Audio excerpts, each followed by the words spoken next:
নমস্কার বন্ধুরা, smart Galaxy YouTube চ্যানেলে তোমাদেরকে স্বাগত। বন্ধুরা, তোমাদের কাছে যে আজকে আপডেটের ভিডিওটি নিয়ে এসেছি সেটি হলো একটি চাকরি সংক্রান্ত ভিডিও। বন্ধুরা, বলে দিই, এই যে ভ্যাকান্সি সম্পর্কে তোমাদের আজকে আলোচনা করব, এটা একটা কন্ট্রাকচুয়াল ভ্যাকান্সি।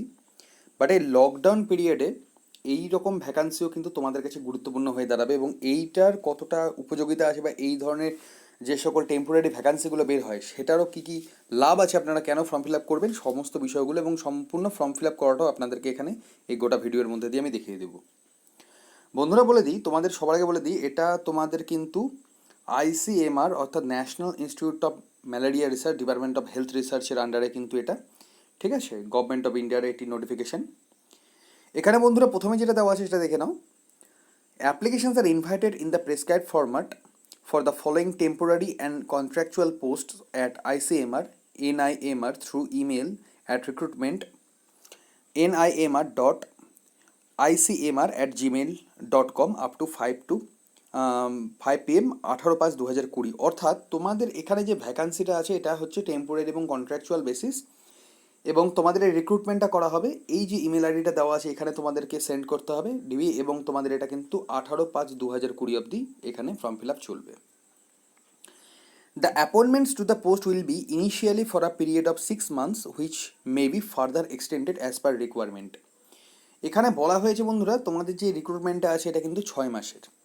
সবার আগে বন্ধুরা বলে দিই, তোমরা যদি বিভিন্ন রকম সরকারি যেটা বিভিন্ন ডিস্ট্রিক্টের রিক্রুটমেন্ট হয়ে থাকে, তোমরা খুব ভালো করে জানো যে ডিস্ট্রিক্টের রিক্রুটমেন্ট প্রত্যেকটা কিন্তু 6 মাস বা 1 বছরের টেম্পোরারি রিকোয়ারমেন্টের উপরে সেগুলো লোক নিয়ে থাকে। কিন্তু বন্ধুরা বলে দিই, 1 বছর পর কিন্তু তারা কোনোভাবেই ছাঁটাই হয় না, ঠিক আছে।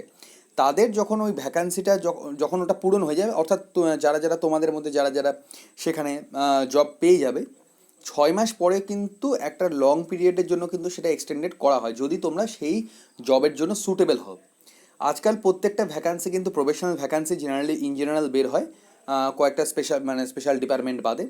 তো এই যে 6 মাসের ভ্যাকান্সি, এটা শুধুমাত্র তোমাদের যে এক্সপিরিয়েন্সের ক্ষেত্রেই গুরুত্বপূর্ণ হয়ে যাবে চাকরির লাইফে তাও না, এগুলো কিন্তু বাড়ার সম্ভাবনাই সব সময় 80-90% থেকে থাকে, ঠিক আছে। তো এগুলো পরবর্তীকালে কিন্তু পার্মানেন্টও হয়ে যায়। তো এই ধরনের সুযোগ কিন্তু কখনো কেউ টেম্পোরারি ভ্যাকান্সি দেখে কেউ ছাড়বে না, কেননা যারা টেম্পোরারি হিসেবে ঢোকে তারা কিন্তু পরে গিয়ে পার্মানেন্ট হয়ে যায়। তখন তোমরা কিন্তু পস্তাবে যদি না ফর্ম ফিল আপ করে থাকো। এবং এখানে কোনো আবেদনও লাগছে না, আমি সমস্ত বিষয়টা দেখিয়ে দিচ্ছি কী কী ভ্যাকান্সি আছে। তোমাদের যে প্রথম ভ্যাকান্সি আছে সায়েন্টিস্ট সি মেডিকেল মাইক্রোবায়োলজির উপর, যেখানে 3টে পোস্ট, এখানে তোমাদের 64,000 টাকা বেতন আছে। এবং এটা মাইক্রোবায়োলজি আফটার MBBS, এটা ডিজায়ারেবল তোমাদের ক্ষেত্রে এটা হবে না, মানে এটা অনেকেই যারা হয়তো আমার ভিডিও দেখছো তাদের ক্ষেত্রে এটা সুটেবল অনেকের কাছেই হবে না, ঠিক আছে। সায়েন্টিস্ট বি যেটা নন মেডিকেলের ক্ষেত্রে, যেটা 48,000 টাকা স্যালারি রয়েছে 3টে পোস্ট দিয়ে, সেটা হলো first class master degree in life science and biotechnology from a recognised university with 2 years experience in any laboratory এক্সপিরিয়েন্সের সঙ্গে first class master degree in life science and বায়োটেকনোলজির উপরে যার ইয়ে রয়েছে, এবং অথবা second class master degree in life science or biotechnology with PhD in relevant subject from a recognised university. Desirable রয়েছে যে গভর্নমেন্ট অটোনোমাস PSU এক্সেট্রা রিকগনাইজেশনে কোনো রকম কোনো যদি ইয়ে থাকে, অর্গানাইজেশনের ক্ষেত্রে যদি তোমার কোনো এক্সপিরিয়েন্স থাকে। প্রজেক্ট অফিসারের ক্ষেত্রে সেটা কিন্তু তোমাদের অনেকেই হয়তো পোস্টে এলিজিবল হতে পারো, কারণ সেখানে কিন্তু 4খানা পোস্ট রয়েছে, 32,000 টাকা স্যালারি রয়েছে, এবং সেখানে গ্র্যাজুয়েট যে কোনো ডিসিপ্লিনে হলেই হবে with 1 year experience of administration or finance or account on engineering or any other technical work. দেখো বন্ধুরা, এই যে দেখতে পাচ্ছ আমি কিছুক্ষণ আগে যেটা তোমাদেরকে বললাম, এখানে দেখো কি বলছে, 1 বছরের এক্সপিরিয়েন্স যে কোনো জায়গায়। তো তোমরা যারা যারা ভাবছো যে এটা যেহেতু একটা পার্মানেন্ট পোস্ট না, এটা একটা টেম্পোরারি পোস্ট, তো এটা করে আমার প্রফিট কী হবে? প্রফিট এটাই হবে, কথার কথা যদি আমি মেনেও নিই যে 6 মাস পরে তোমাকে বের করে দেওয়া হবে, তারপরেও এই যে বিভিন্ন রকম এক্সপিরিয়েন্সগুলো চায় না, যখন এক্সপিরিয়েন্সগুলো চাইবে তখন কিন্তু এর পরবর্তীতে যেগুলো ভ্যাকান্সি বেরোবে সবার আগে রিকোয়ারমেন্টটা তোমারই হবে।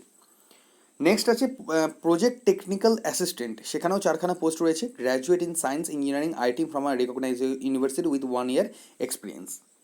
তারপরে রয়েছে তোমাদের IT এবং ওয়েব ম্যানেজারের 2টো পোস্ট, সেটা master degree or bachelor degree in engineering or computer application or information technology or computer science from recognise institution or university, ঠিক আছে।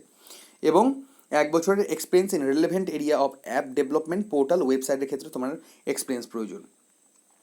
সিনিয়র প্রজেক্ট অ্যাসিস্ট্যান্ট ইউডিসির ক্ষেত্রে 4খানা পোস্ট রয়েছে, এটা তোমরা সকলেই আশা করি করতে পারবে।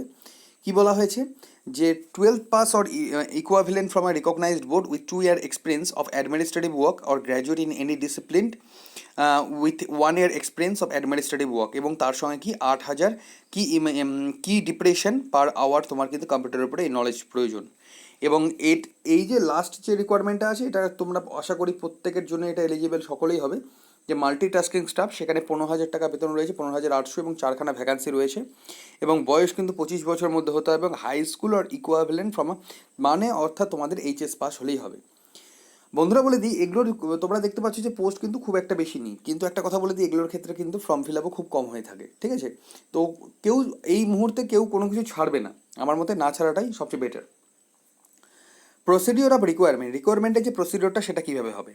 Candidates meeting the age criteria and possessing and required qualification and experience extra and willing to apply may fill the application form in the prescribe format only and send it to email ID. এখানে যে email আইডিটা আছে, এখানে তোমাদের কিন্তু prescribe former, যেটা আমি পরবর্তীতে দেখিয়ে দেবো তোমাদের, সেখানে কিন্তু অ্যাপ্লিকেশন ফর্মটা ফিল করে এখানে তোমাদেরকে পাঠিয়ে দিতে হবে। Or before the last date, যে লাস্ট ডেট ওখানে দেওয়া আছে তোমাদের 18/5, তার আগে, time of receipt of application as mention up, there is no need to send any documents with application form. Application ফর্মের সঙ্গে কোনো রকম কোনো ডকুমেন্টস তোমাদের অ্যাটাচ কিন্তু পাঠানোর কোনো প্রয়োজন নেই, ঠিক আছে? The list of shortlisted candidates will be displayed on website NIMR and this candidate will be called for interview or personal discussion. তোমরা যদি সিলেক্টেড হয়ে যাও তখন তোমাদেরকে কিন্তু ডাকা হবে। In the event of more than 30 eligible candidates available for a post, a written test will be held followed by the personal discussion, otherwise direct personal discussion will be held. এই কথাটার মানে তোমরা হয়তো খুব ভালো করে বুঝতে পারছো, 30 জনের যদি উপরে হয় তাহলে তোমরা এই জিনিসটা ঠান্ডা মাথায় বুঝবে যে 30 জনের বেশি কেউ অ্যাপ্লিকেশন করেই না।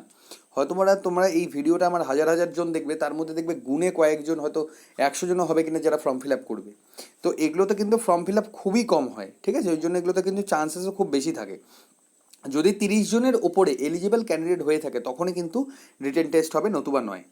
এবং এখানে in keeping view the lockdown and not availability of transport service due to COVID-19, the interview or personal discussion will be conducted through Skype or video call.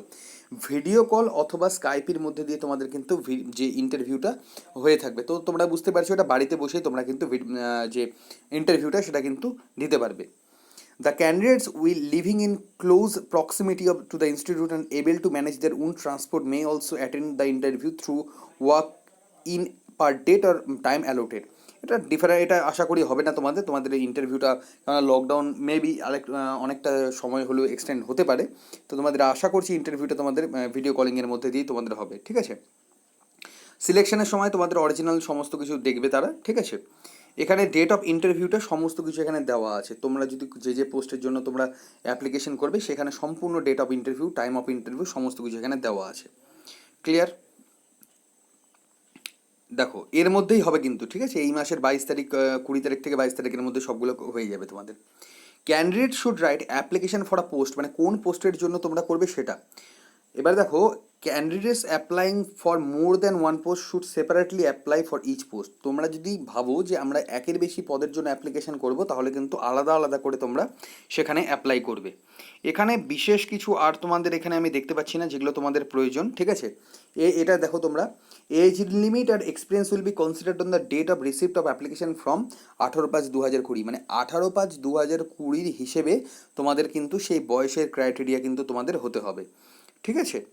এখানে আর তোমাদের বিশেষ কিছু আমি দেখতে পাচ্ছি না। হ্যাঁ, তোমাদের মেল আইডিটা যেটা আমি বললাম সেখানে তোমরা পাঠিয়ে দেবে, ঠিক আছে? এবং এই যে নোটিফিকেশনটা, এটা কিন্তু যে তোমাদের আমি ডেসক্রিপশন বক্সে যে ওয়েবসাইটটা দেবো সেখানে গিয়ে নোটিফিকেশনটা ডাউনলোড করে নিতে পারবে। এবার চলে যাচ্ছি বন্ধুরা তোমাদের যে ফরম্যাটটা আছে, যেখান থেকে তুমি করবে, ফর্ম ফিল আপটা করবে, এটা তোমাদের ওয়ার্ড ফাইলে থাকবে ওখানে দেওয়া, নিচে যে তুমি ওয়েবসাইটে গিয়ে পেয়ে যাবে। তোমার প্রথমে একটা রিসেন্ট নিজের একটা ছবি এখানে অ্যাটাচ করতে হবে। অ্যাটাচ করার পরে কোনটার জন্য, যদি তুমি এমটিএসের জন্য করে থাকো তাহলে এমটিএসের এখানে ফর্ম ঠিক করতে হবে। তুমি জেনারেল কাস্টের হও তাহলে জেনারেল কাস্টের জন্য করতে হবে। দেন তোমাদের ক্যাপিটাল ওয়ার্ডে, মানে ক্যাপিটাল লেটারে তোমার নামটা এখানে সম্পূর্ণটা লিখতে হবে। সেক্স মেল হলে মেল, ফিমেল হলে ফিমেল, আদার্স হলে ট্রান্সজেন্ডার, ওটা আলাদা ব্যাপার। ম্যাটেরিয়াল স্ট্যাটাস, যদি ম্যারিড হয়, কেউ যদি বিয়ে করে থাকে দেবে সে, আর আনম্যারিড যদি হয়, ডাইভোর্সড হলেও সে দিতে পারবে। Father name, name of the spouse, ঠিক আছে? ডেট অফ বার্থ, এজ কত বছর হচ্ছে 14/5/2020 এই ডেটের মধ্যে তোমার বয়স কত হচ্ছে সেটা তুমি হয় লিখবে। অ্যাড্রেস তোমার দেবে, পার্মানেন্ট অ্যাড্রেসটাও তোমার এখানে দিয়ে দেবে। দেখো দুটো যদি একই হয় জাস্ট এখানে ডু লিখে দিলেও হয়ে যাবে, ঠিক আছে। ন্যাশনালিটি ইন্ডিয়ান এখানে দিয়ে দেবে, তোমার যে কোয়ালিফিকেশান আছে এটা সম্পূর্ণটা এখানে দিয়ে দেবে। দেন কারেন্ট অ্যাক্টিভিটিস মানে তুমি কোন কোন কাজ করছো এখন বর্তমানে সেটার ডেসক্রিপশনটা এখানে সম্পূর্ণরূপে দিয়ে দেবে। Name of the organisation institution work যদি তোমার এক্সপিরিয়েন্স থাকে তাহলে সেগুলো এখানে এনক্লোজ করতে ভুলবে না। আর যদি তুমি এমটিএস এর জন্য করো আর যদি কোনো এক্সপিরিয়েন্স না থাকে তাহলে এখানে দেওয়ার কোনো দরকার নেই। নলেজ ইন কম্পিউটারের যদি কোনো কিছু থাকে সেটা তুমি এখানে দেবে। Name of the address of two reference well known of the applicant work, মানে তুমি যদি কোনো কাজ করে থাকো তাহলে সেই কাজটার মানে যে জানে, ঠিক আছে, সেরকম দুজনের কন্ট্যাক্ট এখানে তোমাকে দিতে হবে যদি সেরকম তোমার যদি কোনো কেউ জানা থাকে। Details relative in ICMR or ICMR if any, যদি কোনো রিলেটিভ থাকে তাহলে তার নাম দিতে পারো, না দিলেও চলবে। Any other information you wish to add, যদি কোনো ইনফরমেশন তুমি এখানে অ্যাড করতে চাও সেটাও দিতে পারো। আদার্স এখানে চেকলিস্ট এখানে তোমাকে হাই স্কুলে মানে সার্টিফিকেট ইন সাপোর্ট এজ মানে তোমার যে মাধ্যমিকের অ্যাডমিট কার্ডের ওখানে ইয়ে দিতে পারো, কাস্ট সার্টিফিকেট সমস্ত কিছু এখানে এখানে ডিক্লারেশন দিতে হবে আমি নিজে, এখানে তোমার নাম, প্লেস, তোমার স্থান, ডেট এবং তোমার এখানে ফুল সিগনেচার, এগুলো সমস্ত কিছু ফিল আপ করবার পরে তুমি এটার যে পরে এটা স্ক্যান কপি নিয়ে সেটা তুমি সেই ওখানে যে তোমাদের এখানে দেখিয়ে দিচ্ছি যে এখানে অ্যাড্রেসটা দেওয়া আছে, অর্থাৎ হ্যাঁ এই যে তোমাদের ইমেল আইডিটা দেওয়া আছে ইমেলে কিন্তু সেন্ড করে দিতে পারবে। তোমাদের কিন্তু এখানে কোনো রকম কোনো অ্যাপ্লিকেশন ফিস এখানে কোনোভাবে চার্জ করা হচ্ছে না এখানে, ঠিক আছে। তোমরা এখানে দেখতে পেয়েছো যে কোথাও কিন্তু কোনো অ্যাপ্লিকেশনের ফিসের এখানে কথা কিন্তু কোনোভাবে এখানে উল্লেখ নেই। তো তোমাদের কোনো রকম কোনো মানে অসুবিধার কোনো ব্যাপার নেই, তোমরা যে কোনো ফর্ম ফিল আপ করতে পারো। যারা যারা এলিজিবল মনে হচ্ছে তারা কিন্তু ফর্ম ফিল আপ করে ট্রাই অবশ্যই করতে পারো, কারণ বলা যায় না যদি এই পোস্টের জন্য তোমরা যদি এই মুহূর্তে এরকম একটা নেগেটিভ মুভমেন্টে যদি তোমরা কোনো জব পেয়ে যাও সেটা কিন্তু পরবর্তীতে কিন্তু অনেকটাই উপকারী হয়ে দাঁড়াবে। এক্সপিরিয়েন্সের কিন্তু ভ্যালু কিন্তু সব জায়গায় পরবর্তী চাকরিতেও কিন্তু সব সময় তোমরা পাবে, যে কোনো ইন্টারভিউয়ের ক্ষেত্রে বা পরবর্তী যে কোনো জবের ক্ষেত্রে। তো আশা করি গোটা বিষয়টা তোমাদেরকে ক্লিয়ার করে দিতে পেরেছি। এরপরে যদি কোনো প্রশ্ন থাকে তুমি কমেন্ট বক্সে জানাতে পারো, এবং এই ধরনের আপডেট পেতে অবশ্যই স্মার্ট গ্যালাক্সি ইউটিউব চ্যানেলটাকে তোমাকে সাবস্ক্রাইব করে রেখে দিতে হবে এবং নোটিফিকেশান বেলটি অন করে রাখতে হবে যাতে করে তুমি এই ধরনের আপডেট সবসময় পেয়ে যাও। তো বন্ধুরা আজকের মতো এতটাই, পরবর্তী ভিডিও নিয়ে তোমাদের সঙ্গে খুব শীঘ্রই দেখা হবে। নমস্কার।